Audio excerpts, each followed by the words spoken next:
ನೋಡಿದ್ವಿ, ಅದು ಪೂರ್ವ ದ್ವಾರ. ಇವಾಗ ಹೋಗಿದ್ದು ದಕ್ಷಿಣ ದ್ವಾರ. ಇದು ಪಶ್ಚಿಮ ದ್ವಾರ. ಹೌದು. ಪಶ್ಚಿಮ ದ್ವಾರ ಎಲ್ಲಿಗೆ ಹೋಗುತ್ತೆ ಇದು? ಈ ಪಶ್ಚಿಮ ದ್ವಾರದಿಂದ ನಾವು ಆಗಲೇ ನಿಮ್ಗೆ ನಮ್ಮ ದೇವಸ್ಥಾನ ಟ್ರಸ್ಟ್ ಕಮಿಟಿ ಚೇರ್ಮನ್ ಹೇಳಿದ ಹಾಗೆ ಅನ್ನ ಛತ್ರ ಪ್ರತಿಯೊಬ್ಬರು ಬಂದಿರೋದು ಶಾಕಂಬರಿ ಅನ್ನ ಸದ್ಮ ಅಂತ ಇಲ್ಲಿ ಮಾಡಿ. ಇದು ಹೌದು, ಇದು ದೊಡ್ಡದು. ಹೌದು, ಈ ಥರ ಮಾಡಿದ್ದೇವೆ. ಇಲ್ಲಿ ಕೆಳಗಡೆ ಇದೆಲ್ಲ ಸಂಪೂರ್ಣ ಅನ್ನ ಛತ್ರ, ಮೇಲ್ಗಡೆ ಭಕ್ತಾದಿಗಳಿಗೆ ಇಳ್ಕೊಳ್ಳಿಕ್ಕೆ ರೂಮ್ಗಳನ್ನು ಮಾಡಿದ್ದೇವೆ. ಕೆಳಗಡೆ ಅನ್ನ ಛತ್ರ, ಮೇಲ್ಗಡೆ ಭಕ್ತಾದಿಗಳು, ಅದ್ರ ಮೇಲ್ಗಡೆ ರೂಮ್ಗಳು ಎಲ್ಲ ವಸತಿ ಕೊಠಡಿಗಳು, ಆಧುನಿಕವಾದ. ಇನ್ನು ಆ ಕಡೆನೂ ನಡೀತಾ ಇದೆ. ಅದು ಆಗಲೇ ಹೇಳಿದ್ನಲ್ಲ ನಿಮಗೆ, ಅರ್ಚಕರಿಗಾಗಿ ಒಂದು ಸ್ವಲ್ಪ ವ್ಯವಸ್ಥೆ ಮಾಡ್ಕೊತಾ ಇದ್ದೀವಿ ಅಂತ. ಆ ಒಂದು ಬಿಲ್ಡಿಂಗ್ ಅಲ್ಲಿ ನಡೀತಾ ಇದೆ. ಇಲ್ಲಿ ನನ್ನ ಛತ್ರ ಇದೆ. ಇಲ್ಲಿ ಪ್ರತಿನಿತ್ಯನೂ ನಮ್ಮಲ್ಲಿ 12 ಗಂಟೆಗೆ ಆರಂಭ ಆಗ್ತದೆ ಊಟದ. ಹೌದು, ನಿತ್ಯ ಆಗುವಂತದ್ದು ದೇವಿ ನೈವೇದ್ಯ 1ವರೆಗೆ. ಇಲ್ಲಿರುವಂತದ್ದು 12ಕ್ಕೆ ನಾವು ಪ್ರಾರಂಭ ಮಾಡ್ತೇವೆ. ಅಷ್ಟೊಂದು ಬಹಳ ಜನಗಳೆಲ್ಲ ಬಂದಿರೋರೆಲ್ಲ ಅಷ್ಟು ಬಹಳ ಹೊತ್ತು ತನಕ ಕಾಯಬಾರದು. ನಮ್ಮ ದೇವಿ ಸ್ವರೂಪ ಅವ್ರಿಗೆ ಅನುಕೂಲ ಸ್ವೀಕಾರ ಮಾಡ್ಕೊಂಡು ಅನ್ನೋ ಮನೋಭಾವನೆ ಹೋಗಬಾರದು ಅನ್ನೋ ಒಂದು ಮನೋಭಾವನೆಯಿಂದ ಇಲ್ಲಿ ಅನ್ನ ಸದ್ಮ ಅಂತ ನಾವು ಇದನ್ನ ಅನ್ನಛತ್ರವನ್ನು ಪ್ರಾರಂಭ ಮಾಡಿ ಸುಮಾರು ವರ್ಷಗಳಾಯಿತು. ಎಲ್ಲ ಭಕ್ತಾದಿಗಳಿಗೆ ಅನ್ನವನ್ನು ಕೊಡುವಂಥ ಒಂದು ವ್ಯವಸ್ಥೆ ಯಾವ ರೀತಿಯಲ್ಲಿ ನಾವು ಮಾಡ್ತೀವಿ ಅನ್ನೋದನ್ನ ನಿಮ್ಮ ಒಳಗಡೆ ನಾನು ತೋರಿಸ್ಬಲ್ಲೆ. ಖಂಡಿತ ಅದೆಲ್ಲರನ್ನು ಹೊಸದಾಗಿ ಎಲ್ಲ ಕೊಠಡಿಗಳು ಭಕ್ತಾದಿಗಳಿಗೆ ಸುಮಾರು ಒಂದು 100 ರೂಮ್ ಬರುತ್ತೆ ಅಲ್ಲಿ. 100 ರೂಮ್? ಹೌದು, ಮೆಗಾ ದೊಡ್ಡದು. ಒಂದು 100 ರೂಮ್ಗಳು ಬರುತ್ತೆ. 100 ರೂಮ್ಗಳ ಒಂದು ಬೃಹತ್ ವಸತಿ ಸಮುಚ್ಚಯ ಗೃಹವನ್ನ ನಿರ್ಮಾಣ ಮಾಡ್ತಾ ಇದ್ದಾರೆ. ಇದು ಕೂಡ ಇಲ್ಲೇ ಹಿಂಭಾಗದಲ್ಲಿ ಕಾಣಿಸ್ತಕ್ಕಂಥದ್ದು. ಮತ್ತು ನಾವಿವಾಗ ಅನ್ನಪೂರ್ಣೇಶ್ವರಿ ಕುಟೀರಕ್ಕೆ ಪ್ರವೇಶವನ್ನು ಮಾಡ್ತಾ ಇದ್ದೀವಿ. ಗುರುಗಳೇ, ಅನ್ನಪೂರ್ಣೇಶ್ವರಿ ಛತ್ರಿಗೆ ಹೋಗೋಣ ಒಳಗಡೆಗೆ. ನಡ್ರಿ ಒಳಗಡೆ. ಇಲ್ಲಿ ಬೋರ್ಡ್ ಹಾಕಿದೆ, ಭಯ ಆಗ್ತಾ ಇದೆ. ತೊಂದರೆ ಇದೆ ಒಳಗೆ ಪ್ರವೇಶ. ನಾವು ಯಾರು ಬೇರೆದವರು ಬರೋದು ಬೇಡ ಅಂತ ನಿಮ್ಮ ಅಪ್ಪಣೆ ಇದ್ರೆ ನಾವು ಹೋಗೋಣ. ಖಂಡಿತ, ಅಲ್ಲೇನಿಲ್ಲ, ಬನ್ನಿ.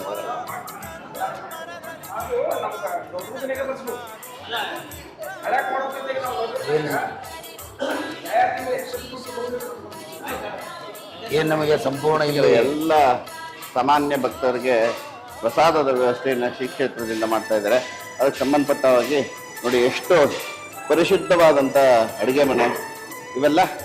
ಇವೆಲ್ಲ ನಿಮಗಾಗಲೇ ತೋರಿಸಿದ ಹಾಗೆ ಇಲ್ಲೂ ಕೂಡ ನಾವು ಸ್ಟೀಮ್ಗಳನ್ನೆಲ್ಲ ಹಾಕೊಂಡಿದ್ದೀವಿ. ಇದು ಅಲ್ಲಿ ಸೇವೆ ಕೊಟ್ಟವರಿಗೆ. ಹೌದು, ಇದು ನಿತ್ಯ ನಾನು ಬಂದು ದರ್ಶನ ಮಾಡಿ ಹೋಗ್ತೀನಿ ಅಂತಂದ್ರೆ ಸಾಮಾನ್ಯ ಭಕ್ತರಿಗೆ ಇಲ್ಲಿ, ಅಲ್ಲಿ ಸೇವೆ ಕೊಟ್ಟವ್ರ ಅಲ್ಲಿಗೆ. ಅಮ್ಮನವ್ರ ನೈವೇದ್ಯಕ್ಕೆ ಸಪ್ರೇಟ್ 3 ಅಡುಗೆ ಮನೆ ಇಲ್ಲಿ. ಹೌದು, ಖಂಡಿತ. ಹೌದು, ಅದು ಅರ್ಚಕರದನ್ನು ನಾವು ಮಾಡ್ತಾ ಇರ್ತೀವಿ, ಅಲ್ಲಿ ಯಾರನ್ನೂ ಸೇರಿಸ್ಕೊಳ್ಳೋದಿಲ್ಲ.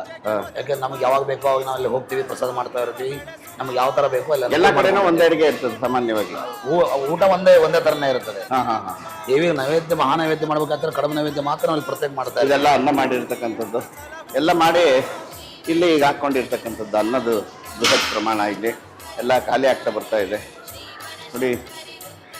ಸಾರು ಪೂರ್ತಿ ಇಲ್ಲಿವರೆಗೂ ಎಲ್ಲ ಇದ್ದದ್ದು ಎಲ್ಲ ಇಲ್ಲಿವರೆಗೂ ಖಾಲಿ ಆಗಿದೆ. ಸಾಕಷ್ಟು ಜನ ಊಟ ಮಾಡಿದ್ದಾರೆ ಅನ್ಸುತ್ತೆ. ಈಗಾಗಲೇ ಸಾಕಷ್ಟು ಜನ ಊಟ ಆಗಿದೆ. ಸುಮಾರು ಜನಗಳೆಲ್ಲ ಊಟ ಆಗುತ್ತೆ ಪ್ರತಿನಿತ್ಯ. ನಮಗೆ ಎಷ್ಟೊತ್ತವರೆಗೂ ಊಟ ಇದು ಮಾಡಿ 2-3 ಕ್ವಿಂಟಲ್ ನಾವು ಮೊದಲು ಮಾಡಿ ಹಾಕ್ಬಿಡ್ತೇವೆ. ಎಷ್ಟು? 3 ಕ್ವಿಂಟಲ್ ಅಂತೂ ನಾವು ಮಾಡೇ ಮಾಡ್ತೀವಿ. 2 ಕ್ವಿಂಟಲ್ ಮೊದಲು ಮಾಡಿ ತೆಗಿತೀವಿ. ಈಗೇನಲ್ಲಿ ನಿಂತಿರೋ ಜನರುಗಳನ್ನು ನೀವು ಹೊರಗಡೆ ನೋಡಿದ್ರಿ, ನಮ್ಗೆ ಇದರಲ್ಲಿ ಒಂದು 15 ನಿಮಿಷಕ್ಕೆ ಒಂದು ಚೀಲ ಅಕ್ಕಿ ಅನ್ನ ಬರುತ್ತೆ. 25 kg ಒಂದು 15 ನಿಮಿಷದಲ್ಲಿ ಬರ್ತದೆ. ಅಲ್ಲಿ ಜನ ನೋಡ್ಕೊಂಡು ಅನ್ನ ಇದನ್ನ ಮಾಡ್ಕೊಂಡು ಕಂಟಿನ್ಯೂ ಮಾಡ್ತಾ ಇರ್ತಾರೆ. ಇದರಲ್ಲೇ ಒಂದು ಬೇಳೆ ಇರುತ್ತೆ, 2 ಅನ್ನದ್ದಿದೆ, ಒಂದು ಬೇಳೆದಿದೆ, ಒಂದು ಪಾಯಸ ಮಾಡ್ಲಿಕ್ಕೂ ಕೂಡ ನಾವು ಇಲ್ಲೇ ಅನ್ನ, ಸಾರು, ಅನ್ನ, ಸಾಂಬಾರು, ಆಮೇಲೆ ಸ್ವೀಟು ಏನ್ ಪಾಯಸ ಮಾಡ್ತೀವಿ. ಪಾಯಸ ಯಾವ್ದಾದ್ರು ಪ್ರತಿನಿತ್ಯ ಬೇರೆ ಇದೆ. ಈ ತರ ಇವತ್ತಿನ ದಿವಸ ಕಡ್ಲಿ ಬೇಳೆ ಪಾಯಸ ಇದೆ. ಈ ತರ ಕಡ್ಲಿ ಬೇಳೆ ಪಾಯಸ ಇವತ್ತಿನ ದಿವಸ ತಗೊಂಡು ಕಡ್ಲಿ ಬೇಳೆ. ಸುಮಾರು ಜನಗಳೆಲ್ಲ ನೋಡಿ. ಇವತ್ತು ಏನ್ ಪಾಯಸ ಇದು? ಕಡ್ಲಿ ಬೇಳೆ ಪಾಯಸ ಇವತ್ತು. ನೋಡಿ, ಕಡಲೆಬೇಳೆ ಪಾಯಸ ಎಲ್ಲ ನಾವು ಮನೇಲಿ ಕೂಡ ಈ ತರ ಮಾಡ್ಲಿಕ್ಕೆ ಸಾಧ್ಯ ಇಲ್ಲ. ಆ ತರದ್ದು ವಿಶೇಷವಾಗಿ ಕಡಲೆಬೇಳೆ ಪಾಯಸ, ಆಮೇಲೆ ಕಡಲೆಬೇಳೆ ಪಾಯಸ ಮತ್ತು ಮೊಸರನ್ನ ಇರುತ್ತೆ.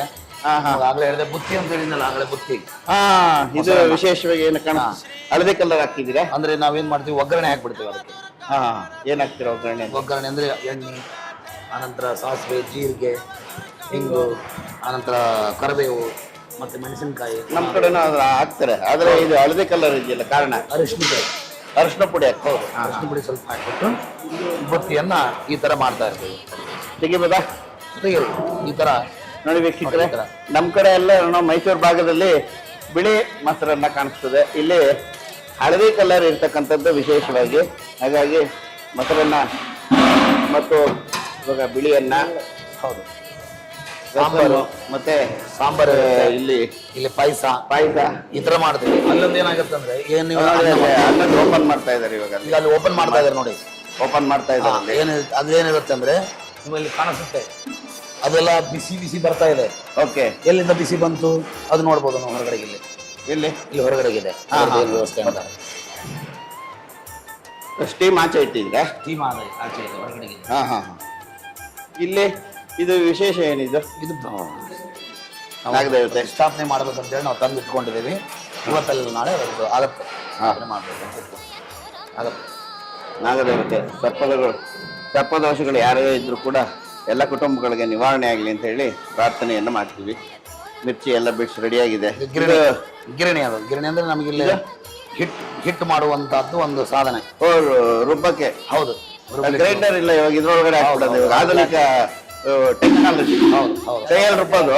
ಎಲ್ಲ ತರಕಾರಿ ಯಾವ ತರ ಮಾಡ್ತೀವಿ, ಇದನ್ನ ಎದಕ್ಕೆ ಇಟ್ಕೊಂಡಿದೀವಿ ಅಂತ ಆದ್ರೆ ಸುಮಾರು ಜನಗಳು ಇಲ್ಲಿ ಬಂದಿರತಕ್ಕಂಥವ್ರು ಮೊದಲು ನಾವು ಮಾಡ್ಬೇಕಾಗಿತ್ತಂದ್ರೆ ಎಲ್ಲಾ ತರಕಾರಿ, ದೇವಿಗೆ ಸಂಬಂಧಪಟ್ಟಂತಹದ್ದು ತರಕಾರಿ, ಶಾಕಂಬರಿ ಅಂತ ಹೇಳಿ ಅದ್ರ ನಿಮಗೆ ಆಮೇಲೆ ಎಲ್ಲ ಮಾಹಿತಿ ಕೊಡ್ತೀನಿ ಅಂತ ಹೇಳಿದ್ದೀನಿ ನಿಮ್ಗೆ. ಹೌದು, ಆ ತರಕಾರಿಯ ಒಂದು ವಿಶೇಷತೆನೇ ಇಲ್ಲಿ ದೇವಿಗೆ.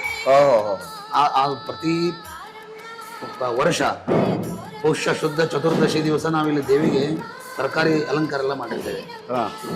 ಶಾಕಂಬರಿ ಅನ್ನೋ ಮನೋಭಾವನೆಯಿಂದ ಪ್ರತಿಯೊಂದು ತರಕಾರಿಗಳನ್ನ ನಾವು ತಗೊಂಡು ದೇಹದಿಂದ ಎಲ್ಲ ಆಹಾರ ಇಲ್ಲದೆ ಇದ್ದಾಗ ಆಹಾರಗಳನ್ನ ತರಕಾರಿಗಳನ್ನ ಉತ್ಪತ್ತಿ ಮಾಡೋದು, ಅದಕ್ಕೆ ಶಾಕಂಬರಿ ಅಂತ ಹೆಸರು ಬಂತು. ಹೌದೌದು. ಅಂತ ದೇವಿಗೆ ಇಲ್ಲಿ ನಾವು ಈ ಪ್ರತಿಯೊಂದು ತರಕಾರಿ ಕೂಡ ಭಕ್ತಾದಿಗಳ ಮನೋಭಾವನೆಯಿಂದ ತರಕಾರಿ ಪ್ರತಿಯೊಂದು ಅವ್ರ ಸ್ವರೂಪ ಅಂತ. ಹೌದು, ಆ ತರಕಾರಿನೂ ತಂದಿರ್ತೇವೆ.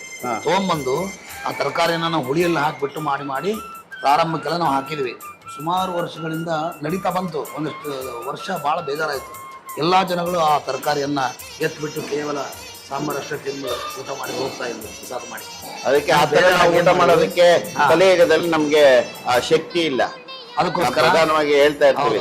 ಅದಕ್ಕೆ ಯಾವ ಡಾಕ್ಟರ್ ಹತ್ರ ಹೋದ್ರು ಇವಾಗ ತರಕಾರಿ ತಿನ್ರಿ, ಸೊಪ್ಪು ತಿನ್ರಿ ಅಂತ ಹೇಳ್ತಾರೆ. ತರಕಾರಿ ತಿನ್ಲಿಲ್ಲ ಅಂತಂದ್ರೆ ನಮ್ಮಲ್ಲಿ ಶಕ್ತಿ ಹೆಂಗಿರ್ತದೆ? ಖಂಡಿತ ಹೌದು. ದೇಹಕ್ಕೆ ಚೈತನ್ಯ ಬರ್ಬೇಕು ಅಂದ್ರೆ ಅನ್ನ ಎಷ್ಟು ಮುಖ್ಯನೋ ತರಕಾರಿ ಅದಕ್ಕೆ 2ರಷ್ಟು ಮುಖ್ಯ ಆಗಿರ್ತದೆ. ಹೀಗಾಗಿ ಆ ತರಕಾರಿಯನ್ನೆಲ್ಲ ನಾವು ಏನ್ ಮಾಡಿದ್ವಿ, ಆಮೇಲೆ ಬೇಯಿಸ್ಬಿಟ್ಟು ಇದ್ರಲ್ಲಿ ಹಾಕಿ ಅದನ್ನ ರಸ ಮಾಡ್ತಾ ಬಂದ್ವಿ. ರಸ ಮಾಡ್ಬಿಟ್ಟು ಸಾಂಬಾರನ್ನ ಸೇರಿಸ್ಬಿಟ್ವಿ. ಇವಾಗ ಜನ ಕುಡಿದು ಹೋಗ್ತಾರೆ. ವಿಶೇಷವಾದಂತ ಇವತ್ತಿನ ದಿವಸ ಹೊರಗಡೆ ನೀವು ತೋರಿಸ್ತೇನೆ, ನೀವು ಕಾಣಿಸ್ತೇವೆ ಭಕ್ತಾದಿಗಳು ಆ ಸಾಂಬಾರ್ ಹಾಕಿ ಇವತ್ತಿನ ದಿವಸ ಕೋಳಿ ಎತ್ತಿ ಇಡತಕ್ಕಂಥವರೇ ಕುಡಿತಾರೆ ಸಾಂಬಾರ್ನ. ಅದ ತರಕಾರಿ ಸ್ವಲ್ಪ ಅಷ್ಟಿರ್ತದೆ ನೋಡಿ. ಇದು ಇವಾಗ ಕೆಲವ್ರಿಗೆ ಔಷಧಿ ಆಗ್ತಾ ಇದೀನಿ ಬಾಯಿ ತೆಗಿ ಅಂದಾಗ ಆಗ ತೆಗಿತಾರೆ, ಔಷಧಿ ಹಾಕ್ತಿರ್ತಾರೆ. ಇನ್ ಕೆಲವ್ರಿಗೆ ಮೂಗ್ ಹಿಡ್ಕೊಂಡು ಔಷಧಿ ಹಾಕ್ತಾರಲ್ಲ, ಆ ಸಂಬಂಧಪಟ್ಟಂತ ಚಿಕಿತ್ಸೆಯನ್ನ ಇಲ್ಲಿ ಇವ್ರು ಮಾಡ್ತಾ ಇದಾರೆ. ಯಾಕೆಂದ್ರೆ ಅವ್ರು ತರಕಾರಿ ತಿನ್ನಲ್ಲ, ಒಟ್ನಲ್ಲಿ ನಾನು ತಿನ್ನಿಸ್ತೀನಿ ಬಿಡಲ್ಲ ಅಂತ ಹೇಳಿ ಇವರು ಹಠಕ್ಕೆ ಬಿದ್ದ ತರಕಾರಿ ತಿನ್ನಿಸ್ತಾರೆ. ಅದು ತಿನ್ನಿಸ್ತಾ ಇಲ್ಲ, ಕುಡಿಸ್ತಾ ಇದೆ. ಅದು ವಿಶೇಷತೆ. ಹೀಗಾಗಿ ಇದನ್ನ ಮಾಡ್ತಾ ಬಂದ್ವಿ. ಕೊನೆಗೆ ನಿಮಗೆ ಒಳಗಡೆ ಈಗ ನಾನಲ್ಲಿ ಬಿಸಿ ಬೀಳ್ತಾ ಇದೆ ತೋರಿಸಿದ್ನಲ್ಲ, ಹೌದೌದು. ಇಲ್ಲಿ ನಾವು ಅದನ್ನು ಸ್ಟೀಮ್ ಮಾಡ್ತೇವೆ. ಇಲ್ಲಿ ಕಟ್ಟಿಗೆ ಹಾಕಿ ಸೌದೆ ಹಾಕಿ ದೊಡ್ಡದು ಸೌದೆ ಹಾಕಿ ನೀವು ಸ್ಟೀಮ್ ಬರ್ಲಿಕ್ಕೆ ನಿಮ್ಗೆ ಇಲ್ಲೊಂದು ಗ್ಲಾಸಿಂದ ಕಾಣಿಸ್ತದೆ. ಅಲ್ಲಿ ಮೇಲ್ಗಡೆ ಮೀಟರ್ ಅಲ್ಲ, ಮೀಟರ್ನೂ ಹೌದು. ಈ ಕೆಳಗಡೆ ಒಂದು ಗ್ಲಾಸ್ ಇದೆ ನೋಡಿ, ಈ ಗ್ಲಾಸ್ ಕಾಣುತ್ತೆ ನಿಮಗೆ. ಓಕೆ. ಈ ಗ್ಲಾಸ್ದಲ್ಲಿ ನಂಬರ್ ಇದೆ. ಈ ಗ್ಲಾಸಲ್ಲಿ ನಂಬರ್ ಸಿಕ್ಕುತ್ತೆ. ಅದೇ ಏರಿಳಿತ ಆಗ್ತಾ ಇದೆ ನೋಡಿ, ಅಲ್ಲಿ ಏರಿಳಿತ ಆಗ್ತಾ ಇದೆ. ಅಷ್ಟು ಬಂದ್ರೆ ನಮಗೆ ಸ್ಟೀಮ್ ಬರುತ್ತೆ ಅಂತ ಅರ್ಥ. ಟೆಂಪರೇಚರ್ ಅಲ್ಲಿ ಇಷ್ಟು ಬಂತು ಅಂದ್ರೆ ಅಲ್ಲಿ ನಮಗೆ ಟೆಂಪರೇಚರ್ ಬಂದಿದೆ. ನಮ್ಗೆ ಇವಾಗ ನಾವು ಅನ್ನ ಹಾಕ್ಲಿಕ್ಕೆ ಅದು ಸರಿಯಾಗಿ ಇವಾಗ ಮಧ್ಯಕ್ಕಿದೆ. ಅದು ಮಧ್ಯಕ್ಕಿದ್ರೆ ಸಾಕು ನಮಗೆ. ಮಧ್ಯಕ್ಕಿದ್ರೆ ಸಾಕಷ್ಟು. ಅದು ಕೆಳಗಿಳಿತು ಅಂದ್ರೆ ಅಲ್ಲಿ ಸ್ಟೀಮ್ ಜಾಸ್ತಿ ಬರೋದಿಲ್ಲ ಅಂತ ಅರ್ಥ. ಹೀಗಾಗಿ ಮತ್ತೆ ನೀರ್ ಬಿಡ್ಬೇಕಾಗ್ತದೆ. ಇದು ಕಾಯ್ತಾನೆ ಇರುತ್ತೆ. ಇದು ಬಿಸಿ ಆಗಿನೇ ಇರ್ಬೇಕು. ಹಿಂಗೆ ಮಾಡ್ತೀರಾ ಎಲ್ಲ ತೊಗೊಂಬಂದು ಸೌದೆ ಎಲ್ಲ ಸ್ಟಾಕ್ ಮಾಡ್ತೀವಿ ನಾವು. ಹೋಗಿ 10 ಕ್ವಿಂಟಲು 50 ಕ್ವಿಂಟಲು ನಮ್ಗೆ ಎಷ್ಟು ಬೇಕಾಗ್ತದೆ ತೊಗೊಂಬಂದು ನಾವು ಸ್ಟಾಕ್ ಮಾಡ್ಕೊಂತೀವಿ. ಹೊರಗಡೆ ನಾವು ಕೊಂಡೇ ತರಬೇಕು, ಅದನ್ನ ಕೊಂಡೇ ತರ್ತೀವಿ. ತೊಗೊಂಬಂದು ಸ್ಟಾಕ್ ಮಾಡ್ತೇವೆ. ಇಲ್ಲೇನು ನಮ್ಗೆ ಸ್ಟೀಮ್ ಬರುತ್ತೆ. ಈ ಸ್ಟೀಮ್ ಬಂದ ತಕ್ಷಣ ಅಲ್ಲಿ ಒಳಗಡೆಗೆ ನೀವೇನ್ ಪದಾರ್ಥಗಳನ್ನ ಬೇಕಾದ್ರೂ ಬೇಗ ಬೇಯಿಸ್ಕೊಬಹುದು. ಜನ ನೋಡ್ಕೊಂಡು ಅಡ್ಜಸ್ಟ್ ಮಾಡ್ಕೊಂಡು ನಾವೇನ್ ಬೇಕಾದ್ರೂ ಇದು ಮಾಡ್ಕೊಬಹುದು. ಈ ತರ ಮಾಡಿ ಏನಿಲ್ಲ ನಮಗೆ ಅಲ್ಲೇ ಚಿಕ್ಕದಿತ್ತು ಸ್ಟೀಮ್. ಹೌದು, ಅಲ್ಲಿ ಚಿಕ್ಕದು. ಇಲ್ಲಿ ಜಾಸ್ತಿ ಬೃಹತ್ ಪ್ರಮಾಣದಲ್ಲಿ ಸ್ಟೀಮ್ ಇರ್ತಕ್ಕಂಥದ್ದು. ಏನಿಲ್ಲಿ ಅಡಿಗೆ ಉಗ್ರಾಣ ಇದು. ಅಲ್ಲಿ ನಮಗೆ ವ್ಯವಸ್ಥೆಕ್ಕೆಲ್ಲ ಬೇಕಾಗ್ತದೆ. ಪಾತ್ರೆಗಳನ್ನೆಲ್ಲ ಇಲ್ಲಿ ಇಟ್ಕೊಂತಿರ್ತೀವಿ. ಮತ್ತೆ ತರಕಾರಿಗಳನ್ನೆಲ್ಲ ಈ ತರ ಹಾಕ್ತಾ ಇರ್ತೀವಿ. ಯಾಕಂದ್ರೆ ನಾವು ಹಾಗೆ ಕೂಡಾಕ್ ಬಿಟ್ರೆ ಅದೆಲ್ಲ ಕೆಟ್ಟ ಹೋಗ್ಬಿಡ್ತದೆ ಅಂತ ಹೇಳಿ ಎಲ್ಲ ಗಾಳಿ ಆಡ್ಬೇಕು ಆಡ್ಬೇಕು ಅಂತ ಈ ತರ ಇವೆಲ್ಲ ವ್ಯವಸ್ಥೆ ಮಾಡಿ ಮಾಡ್ಕೊಂಡಿರ್ತಕ್ಕಂಥದ್ದು. ಈ ತರ ಎಲ್ಲ ಉಪಯೋಗ ಮಾಡ್ತಾ ಇದ್ದಾರೆ. ಅಲ್ಲೂ ಕೂಡ ತರಕಾರಿ ತರಕಾರಿ ಅಲ್ಲಿ ಇದೆ, ಇಲ್ಲಿ ಮುಂದೆ ಸಾಕಷ್ಟು ಬರುತ್ತೆ ತರಕಾರಿಗಳೆಲ್ಲ ತಗೊಂಡ್ ಬರ್ತೀವಿ. ನಮ್ಗೆ ಇಲ್ಲೇ ತಂದವರು ಸಪ್ಲೈ ಮಾಡ್ಲಿಕ್ಕೆ ನಾವು ಹೇಳಿರ್ತೇವೆ, ಇಲ್ಲೇ ತಂದು ಕೊಟ್ಬಿಡ್ತಾರೆ. ಸುಮಾರು ಪರ್ಚೇಸ್ ಮಾಡ್ಬೇಕಾಗತ್ತೆ, ಭಕ್ತಾದಿಗಳ ಕಡೆಯಿಂದನೂ ಬರುತ್ತೆ, ಹೇಳಕ್ಕಾಗಲ್ಲ. ಯಾವ ಸಂದರ್ಭ ಬರ್ಲಿಲ್ಲ ಅಂದ್ರೆ ನಾವೇ ನಾವೇ ತಗೊಂಡ್ಬಂದು ಮಾಡ್ಬೇಕಾಗ್ತದೆ. ಈ ತರ ನಾವು ಉಗ್ರಾಣದ ಒಂದು ವ್ಯವಸ್ಥೆ. ಟೊಮೆಟೊ ಯಾವ್ದು ಪದಾರ್ಥ ನಮ್ಗೆ ಹೆಚ್ಚು ಸಿಕ್ಕುತ್ತೆ ಇಲ್ಲಿ ಅದನ್ನ ತಗೊಂಡ್ ಬಂದಾಗ ಸ್ಟಾಕ್ ಮಾಡ್ತೀವಿ. ಮೆಣಸಿನಕಾಯಿ ನೋಡಿ ಇಲ್ಲೆಲ್ಲ ಇದು ಬೆಂಡಿಕಾಯಿ ಬಂದೈತಿ, ಮೆಣಸಿನಕಾಯಿ ಇದೆ, ಅದು ಮೆಣಸಿನಕಾಯಿ, ಈ ತರ ಬೆಂಡಿಕಾಯಿ ಇದೆ, ಬೆಂಡಿಕಾಯಿ ಈ ತರ ಬೆಂಡಿಕಾಯಿ ಇದೆ. ಹಾಗೆ ಇಲ್ಲಿ ಕ್ಯಾಬೇಜ್ ಇರುತ್ತೆ, ಈ ತರ ದೊಡ್ಡ ಕ್ಯಾಬೇಜ್ಗಳೆಲ್ಲ ಬರುತ್ತೆ. ಇದು ಬೀಟ್ರೂಟ್ ಬರುತ್ತೆ. ಬೀಟ್ರೂಟ್ ನೋಡಿ ಎಷ್ಟೆಷ್ಟು ದೊಡ್ಡದಿದೆ ಬೀಟ್ರೂಟ್. ಯಾಕೆ ನಿಮಗೆ ಇದನ್ನೆಲ್ಲ ತೋರಿಸ್ತಾ ಇದ್ದೀನಿ ಅಂದ್ರೆ ಏನ್ ನಮ್ಮ ತಾಯಿಗೆ ವಿಶೇಷತೆ ಶಾಕಂಬರಿ ಅನ್ನೋ ಹೆಸರು ಬಂತು ಅಂತ ಹೇಳಿದಲ್ಲ. ಹೌದು, ಈ ತರ ತರಕಾರಿಗಳು ಕೂಡ ಭಕ್ತಾದಿಗಳಿಗೆ ಪ್ರಸಾದ ಮುಟ್ಟಬೇಕದು, ಮುಟ್ಬೇಕು. ಏನ್ ಹೆಸರು ಹೇಳ್ತೀವಿ ಅದು ಎಲ್ಲ ಇಲ್ಲಿ ಇರ್ಬೇಕು. ಹೌದು, ಹಿಂಗಾಗಿ ಇದನ್ನೆಲ್ಲ ಇದು ಮೊಸರುಗಳು ಬರೋದಾ? ಇದು ಮೊಸರು ಬರುತ್ತೆ. ಈ ತರ ನಾವು ನಂದಿನಿದು ಮೊಸರಿನ ಬಕೆಟ್ ತಂದು ಬಿಡ್ತೀವಿ. ಎಷ್ಟು 10 ಲೀಟರ್ ಇರ್ತದೆ? ಇದು ಒಂದೊಂದು 20 ಲೀಟರ್ ಇರುತ್ತೆ. ಒಂದು 20 ಲೀಟರ್ ಇರುತ್ತೆ. ನಮಗಲ್ಲಿ ಜನರುಗಳು ಯಾವ ತರ ಬರುತ್ತಾರೆ ಆ ತರ ತಗೊಂಡ್ ಬಂದು ನಾವು ಇಲ್ಲಿ ಮೊಸರನ್ನ ಕಲಿಸ್ಬಿಡ್ತೀವಿ. ಮೊಸರನ್ನ ಕಲಿಸ್ಬಿಟ್ಟು ಎಲ್ಲರಿಗೂ ಪ್ರಸಾದವನ್ನು ಅದನ್ನ ಬಡಿಸ್ತಾರೆ. ಖಂಡಿತ ಇಲ್ಲೆಲ್ಲ ಆಹಾರ ಸಾಮಗ್ರಿಗಳನ್ನ ತುಂಬಿಕೊಂಡು ಬಡಿಸೋದಿಕ್ಕೆ ಹೆಚ್ಚಿಗೆ ಪಾತ್ರೆ ಬೇಕು ಅಂತಂದ್ರೆ ಎಲ್ಲ ಇಲ್ಲಿ ಇರ್ತಕ್ಕಂಥದ್ದು ಬಾಂಡೆಗಳು ಎಲ್ಲಾನು, ತಟ್ಟೆ ಇವೆಲ್ಲ ಸೌಟ್ಗಳು ಎಕ್ಸ್ಟ್ರಾ ಬೇಕಾದ್ರೆ ಇನ್ನೂ ಜನ ಜಾಸ್ತಿ ಆದ್ರೆ ಎಲ್ಲ ಉಪಯೋಗಿಸ್ತಕ್ಕಂಥದ್ದು. ದೊಡ್ಡ ಪಾತ್ರೆಗಳನ್ನ ನಾವು ಯೂಸ್ ಮಾಡ್ತೀವಿ. ಈಗ ನಾವು ಚಿಕ್ಕ ಪಾತ್ರೆ ಮಾಡ್ತಾ ಇದ್ದೀವಿ, ಈಗ ದೊಡ್ಡ ಪಾತ್ರೆಗಳನ್ನ ಯೂಸ್ ಮಾಡ್ತೀವಿ. ಇದೇನು ಮೇಲ್ಗಡೆ ಮೆಟ್ಲು ಟೈಪ್ ಏನೋ ಮಾಡಿದ್ದೀರಲ್ಲ? ಅಲ್ಲೇನು ಮಾಡಿದ್ದೀವಿ, ಮೇಲ್ಗಡೆ ಹತ್ತಿ ನಾವು ಇಲ್ಲೆಲ್ಲ ಒಂದು ಲಾಕ್ ಮಾಡಿದ್ದೀವಿ ನೋಡಿ. ಗಾಳಿಗೆ ಇರಲಿ ಅಂತೇಳಿ ಒಂದಿಷ್ಟೆಲ್ಲ ಸಾಮಗ್ರಿಗಳನ್ನ ಇಟ್ಕೊಳ್ಳಿಕ್ಕೆ ಒಂದು ವ್ಯವಸ್ಥೆ ಮಾಡ್ಕೊಂಡಿದ್ದೀವಿ. ಹೆಚ್ಚಿನ ದಾಸ್ತಾನು ಮಾಡ್ಕೊಳ್ಳೋದು. ಹೌದು, ಬಾ ಈ ಥರ ಒಂದು ವ್ಯವಸ್ಥೆ ಇಲ್ಲಿ ಪುರಾಣ ಮಾಡ್ಕೊಂಡಿದ್ದೀವಿ. ಇಲ್ಲಿ ಇಲಿಗಳು ಯಾವ ಥರ ಬಂದು ಯಾವುದು ತೊಂದರೆ ಕೊಡಬಾರದು ಅಂತಕ್ಕಂಥ ಸಣ್ಣ ಜಾಲರದ ಆಹಾರ ಸಾಮಗ್ರಿಗಳ ರಕ್ಷಣೆಗಾಗಿ ಈ ತರದ ಕೊಠಡಿ ಮಾಡ್ಕೊಂಡಿರ್ತೀವಿ. ಗಾಳಿನೂ ಆಡ್ಬೇಕು, ರಕ್ಷಣೆನೂ ಇರ್ಬೇಕು ಅಂತ. ಯಾಕಂದ್ರೆ ಯಾವತ್ತು ಪ್ರಸಾದವನ್ನ ನಾವಿಲ್ಲಿ ಪ್ರಾರಂಭ ಮಾಡಿದ್ದೇವೋ ಅವತ್ತಿನಿಂದ ಇವತ್ತಿನವರೆಗೂ ಯಾವ ಕ್ವಾಲಿಟಿಯನ್ನು ನಾವು ಮೇಂಟೈನ್ ಮಾಡ್ತಾ ಬಂದಿದ್ದೇವೆ. ನಿಜವಾಗಿಯೂ ಅದರಲ್ಲಿ ಕಡಿಮೆ ಮಾಡಲಾರ್ದೇ ಜಾಸ್ತಿ ಮಾಡಿದೀವಿ ಹೊರತು ಕಡಿಮೆ ಮಾಡೋದಿಲ್ಲ. ಬರ್ತಾರೆ ದಿನ ಬರೋರ್ಗೆ ಹಾಗೆಲ್ಲ ಇನ್ನೇನೋ ಗಾದೆ ಇದೆ, ಹಾಗೆಲ್ಲ ಆ ತರ ಇಲ್ಲ. ಹೌದು, ಈಗ ನೋಡಿ ಭಕ್ತರು ತಮಗೆ ಸಾಧ್ಯ ಇರುವಂತಹದ್ದನ್ನು ಇಲ್ಲಿ ತಂದು ನಮಗೆ ಕೊಡ್ತಾರೆ. ಎಲ್ಲವನ್ನು ನಾವು ತಕ್ಷಣ ಆ ಬಾಯ್ಲರಲ್ಲಿ ಹಾಕೋದಿಲ್ಲ. ಯಾಕೆ ಹಾಕೋದಿಲ್ಲ? ದಪ್ಪಕ್ಕಿ ಕೊಡ್ತಾರೆ. ದಪ್ಪಕ್ಕಿಯನ್ನು ನಾವು ಅದರಲ್ಲಿ ಹಾಕಿಬಿಟ್ರೆ ಚೆನ್ನಾಗಿರೋದಿಲ್ಲ, ಆ ಥರ ಆಗ್ತದೆ. ಹಾಗಾಗಿ ನಾವು ಒಂದು ಗಂಗಾವತಿಯಿಂದ ಒಂದು ಸ್ಟೀಮ್ ಅಕ್ಕಿಯನ್ನು ತರಿಸ್ತಾ ಇರ್ತೀವಿ. ಒಮ್ಮೆ ಒಂದು ಲೋಡ್ ಬರುತ್ತೆ, ನಾವು ಅವರಿಗೆ ದುಡ್ಡು ಸೆಂಡ್ ಮಾಡ್ತೇವೆ ಬ್ಯಾಂಕ್ ಅಕೌಂಟಿಗೆ. ನಮಗೆ ಅವ್ರ ಲೋಡ್ ಮುಖಾಂತರ ನಮಗೆ ಒಂದೇ ಥರದಕ್ಕೆ ಸ್ಟೀಮ್ ಅಕ್ಕಿ ನಮ್ಗೆ ಕಳಿಸ್ಕೊಡ್ತಾರೆ. ಗಂಗಾವತಿ ರೈಸ್ ಎಲ್ಲ ನಿಮ್ಗೆ ಗೊತ್ತಿರ್ಬೋದು, ಭಾಳ ಚೆನ್ನಾಗಿರ್ತದೆ. ನೀವು ಸಾಕಷ್ಟು ಅನ್ನವನ್ನು ಮಾಡಿ ಹಾಕಿದಾಗ ನೀವು ನೋಡಿದ್ರೆ ಗೊತ್ತಾಗ್ತದೆ ಅನ್ನ ಯಾವ ಥರ ಇದೆ ಅಂತ. ಇವಾಗ ಕಡಿಮೆ ಜನ ಇರೋದ್ರಿಂದ ಸುಮಾರು ಒಂದು 2-3 ಕ್ವಿಂಟಲ್ ಅಷ್ಟೇ ಆಗುತ್ತೆ. ಇದಕ್ಕಿಂತ ಹೆಚ್ಚು ಇರುತ್ತೆ ಅವಾಗ. ವಿಶೇಷ 10 ಜನಗಳೆಲ್ಲ ಬರೋದು. ಇಲ್ಲಿ ನೋಡಿ, ಇಲ್ಲಿ ನಾವು ಎಲ್ಲ ಕಡೆಯಲ್ಲೂ ಸೌದೆಯಲ್ಲಿ ಉಪಯೋಗ ಮಾಡಿದ್ವಲ್ಲ, ಇಲ್ಲಿ ಸೌದೆ ಇರಲ್ಲ. ಆ ಸೌದೆಯನ್ನು ಇದಕ್ಕೆ ಮಾತ್ರ ಉಪಯೋಗ ಮಾಡಿದ್ವಿ. ಯಾವುದಕ್ಕೆ? ಆ ಬಾಯ್ಲರ್ ಮಾತ್ರ ಉಪಯೋಗ ಮಾಡಿದ್ವಿ. ಬೇರೆ ಅಡುಗೆಗೆಲ್ಲ ಇಲ್ಲೇನು ಮಾಡ್ತೀವಿ, ಬ್ಯಾಳಿಯನ್ನು ನಾವು ಬೇಯಿಸಿಬಿಟ್ಟು ಇಲ್ಲಿ ಹಾಕಿ ಇಲ್ಲೊಂದು ಗ್ಯಾಸ್ ಉಪಯೋಗ ಮಾಡಿದ್ವಿ. ಇಲ್ಲಿ ಮಾತ್ರ ಒಂದಕ್ಕೆ ಗ್ಯಾಸ್ ಇದಕ್ಕೆ ಮತ್ತು ಅಲ್ಲೊಂದು ಪಾಯಸ ಒಂದೇನೋ ಒಗ್ಗರಣೆ ಮಾಡಲಿಕ್ಕೆ ಬೇಕಾಗ್ತದೆ ಅಂತ ಎರಡಕ್ಕೆ ನಾವು ಸಿಲಿಂಡರ್ ಉಪಯೋಗ ಮಾಡ್ತೇವೆ. ಈ ಥರ ಒಂದು ಸಿಲಿಂಡರ್ ಇರ್ತದೆ, ಕಮರ್ಷಿಯಲ್ ಸಿಲಿಂಡರ್ ನಾವು ಉಪಯೋಗ ಹಾಕ್ಕೊಂತೀವಿ.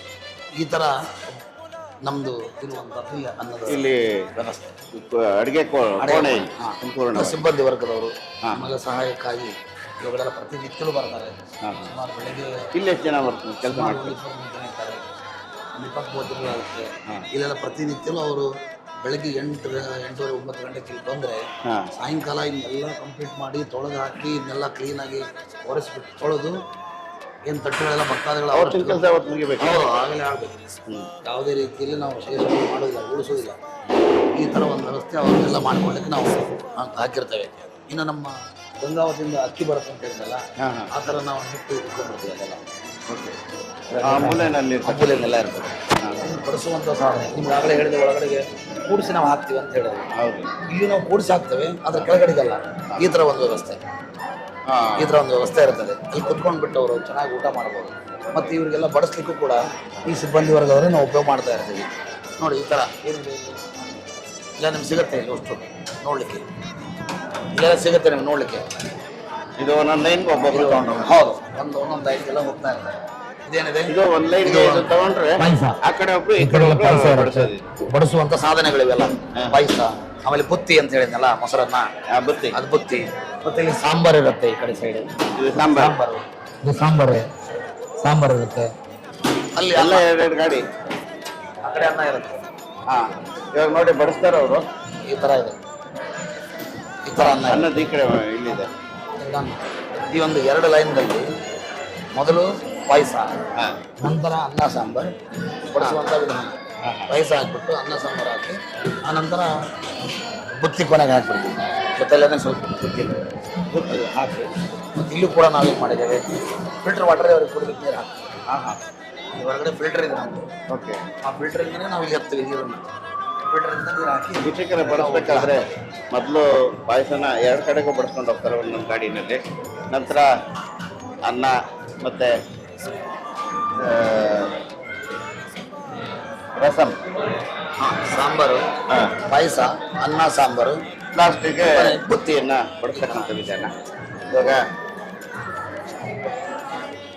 ಪಾಯಸ ಬಡಿಸ್ಕೊಂಡು ಹೋದ್ರು, ಅನ್ನ ಬಡಿಸ್ತಾ ಇದ್ದಾರೆ ಇವಾಗ.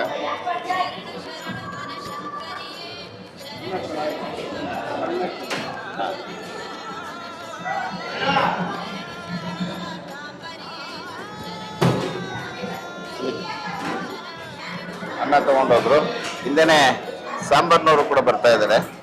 ಅದು ಕೂಡ ಇಬ್ರು ಇರ್ತಾರೆ. 2 ಲೈನ್ಗೆ ಆ ಕಡೆ ಈ ಕಡೆ 2 ಕಡೆಗೂ ಬಡಿಸ್ಕೊಂಡು ಹೋಗ್ತಾ ಇರ್ತಾರೆ ಆಳು. ನೋಡಿ, 2 ಲೈನ್ಗೂ 2 ಗಾಡಿ, ಎಲ್ರಿಗೂ ತಟ್ಟೆ ಲೋಟ ಪ್ರತಿಯೊಬ್ಬರಿಗೂ ಕೂಡ ವಿಶೇಷವಾಗಿ ಶ್ರೀಕೃಷ್ಣದಲ್ಲಿ ಕೊಡ್ತಕ್ಕಂಥ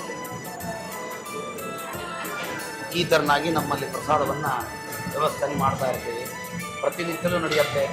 ನಾವು ಮಾಡ್ತಕ್ಕಂಥದ್ದು ನಿಮಗಾಗಲೇ ಹೇಳಿದ ಹಾಗೆ ಯಾವುದೇ ರೀತಿಯಲ್ಲಿ ಒಂದು ಸ್ವಲ್ಪ ತೊಂದರೆ ಆಗಲಾರದೆ, ಯಾವ ರೀತಿಯಲ್ಲಿ ನಮ್ಮ ದೇವಿ ಒಂದು ಶ್ಲೋಕ ಇದೆ, ಆ ಭಗವತಿಯ ಒಂದು ಶ್ಲೋಕ ಯಾವ ಥರ ಇದೆ, ಅದೇ ಥರದಲ್ಲೇ ನಾವು ಈ ಒಂದು ಪ್ರಸಾದವನ್ನು ತಯಾರು ಮಾಡಿ ಎಲ್ಲ ಭಕ್ತಾದಿಗಳು ಕೂಡ ಈ ಥರ ಒಂದು ವ್ಯವಸ್ಥೆ ಮಾಡಿದೆ. ಊಟ ಚೆನ್ನಾಗಿದೆ, ಚೆನ್ನಾಗಿದೆ. ನಿಜವಾಗ್ಲೂ ಪಾಯಸ ತಿಂದ್ರ ಹೇಗಿದೆ ನೋಡು.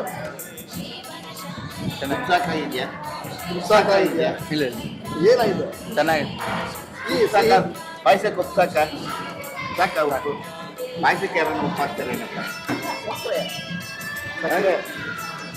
ಪಾಯಸಕ್ಕೆ ಉಪ್ಪು ಸಾಕ, ಸಿಹಿ ಕರೆಕ್ಟ್ ಆಗಿದೆ ಅಂತ ಹೇಳ್ಬೇಕು. ಹಾಂ, ನಿಮ್ಮರೆ ಹೇಗಿದೆ? ಚೆನ್ನಾಗಿದೆಯಾ? ನೀವೆಲ್ಲಿ, ಯಾವ ಊರು? ಹೆಬ್ಬಳ್ಳಿ. ಹೆಬ್ಬಳ್ಳಿ. ಹೆಬ್ಬಳ್ಳಿ ಎಲ್ಲಿ ಬರ್ತದೆ? ಬದಾಮಿ ಹತ್ರ ಹೆಬ್ಬಳ್ಳಿನಾ? ಹಾಗಾದ್ರೆ ನಮ್ಮ ITI ಕಾಲೇಜಿನ ವಿದ್ಯಾರ್ಥಿಗಳಂತ ಅನ್ಸುತ್ತೆ. ದೇವಸ್ಥಾನದಲ್ಲಿ ITI ಕಾಲೇಜ್ ಇದೆ, ಅಲ್ಲಿ ಕಾಲೇಜ್ ವಿದ್ಯಾರ್ಥಿಗಳು, ಗ್ರಾಮೀಣ ಭಾಗದ ವಿದ್ಯಾರ್ಥಿ.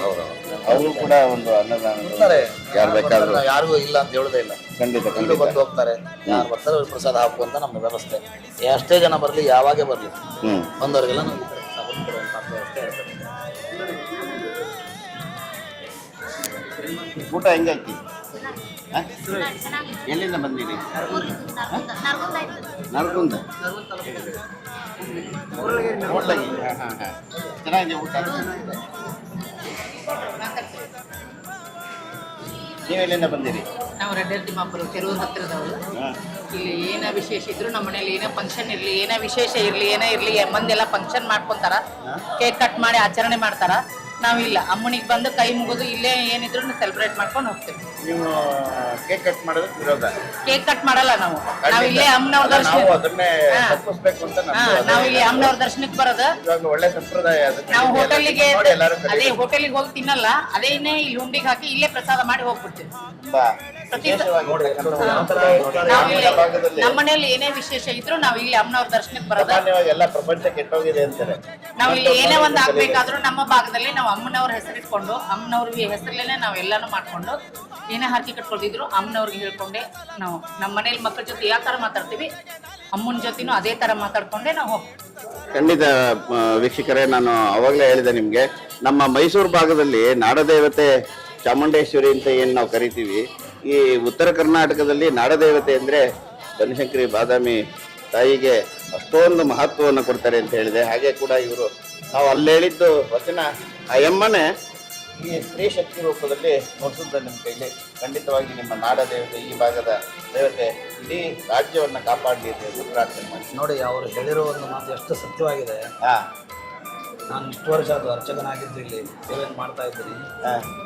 ಕೇಕ್ ಕಟ್ ಮಾಡೋದಿಲ್ಲ ಅಂತ ಹೇಳಿದ್ರೆ ಎಂತ ಒಳ್ಳೆ ಮಾತಲ್ಲ ಅಲ್ವಾ? ಇವರು ನೋಡಿ ನಮ್ಮ ಜನಗಳೆಲ್ಲ ಕಲಿಬೇಕು. ನಗರ ಜಗ ಭಾಗದಲ್ಲಿ ಇರ್ತಕ್ಕಂಥ ಹೌದು, ಶಾಕಂಬರಿ ಕ್ಷೇತ್ರದಲ್ಲಿ ಬಂದಿರತಕ್ಕಂಥವರು ಆಚರಣೆಯನ್ನ ಬರ್ತಡೇ ಆಚರಣೆಯನ್ನು ಯಾವ ತರ ಆಚರಣೆ ಮಾಡ್ಬೇಕು ಅನ್ನೋದನ್ನ ಇವತ್ತಿನಿಂದ ಅವರು ಕಲಿಸ್ಕೊಟ್ಟಿದ್ದಾರೆ. ನೋಡಿ ನಾವು ಕಲಿಬೇಕು.